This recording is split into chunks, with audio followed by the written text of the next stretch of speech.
There have been a lot of very wonderful discoveries for patients with ALK mutant lung cancer. Currently, we have 2 drugs which are FDA approved for patients with newly diagnosed stage 4 lung cancer.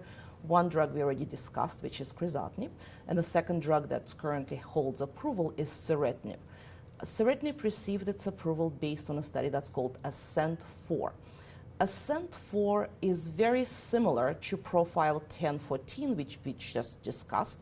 Also took the patients with stage 4 lung cancer, ALK mutant, who were not treated, and also randomized the patients to platinum-based doublet, and in this case, ceritinib. And very similar to what I just discussed for Profile 1014, we saw improvement in response rate, we saw improvement in progression-free survival, and improvement in quality of life. The role of, or upcoming role of alectinib, at ASCO 2017, the global ALEX study was presented. Compared to what we just covered, Profile 1014 and ASCENT-4, global ALEX study took patients who were ALK positive, untreated, and then compared 2 ALK inhibitors head-to-head. So patients were randomized to alectinib, which is a second-generation ALK inhibitor, versus crizotinib, which is a first-generation ALK inhibitor. And the results of the study were not at all unexpected. We know that alectinib, by that being a second-generation ALK inhibitor, is probably stronger than crizotinib, and the study showed that there was improvement in progression-free survival at 12 months. There are more patients who were receiving alectinib who weren't progressing at 12 months compared to patients who were receiving crizotinib. The median progression-free survival has not been reached yet for that study, so we will need to wait for the results, but because of the at 12 months alectinib resulted in longer progression-free survival, I think the median is likely to be longer as well. We have data in first-line therapy for 3 ALK inhibitors, crizotinib, alectinib, and ceritinib.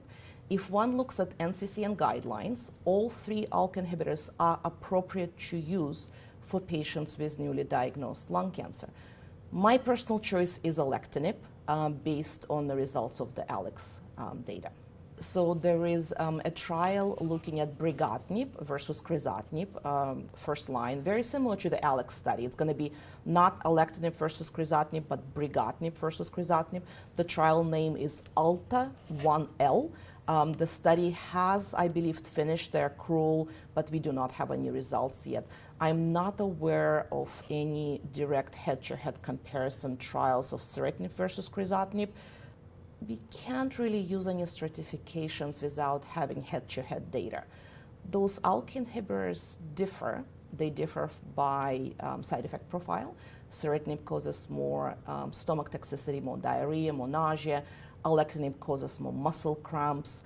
Crizotinib can cause edema. So I think we have to make our decision at this point based on imperfect data, based on a toxicity profile, based on a patient's preferences. There are some medications which I use twice a day, which is alectinib and ceritinib. We have not yet covered brigatinib, which is once a day medication.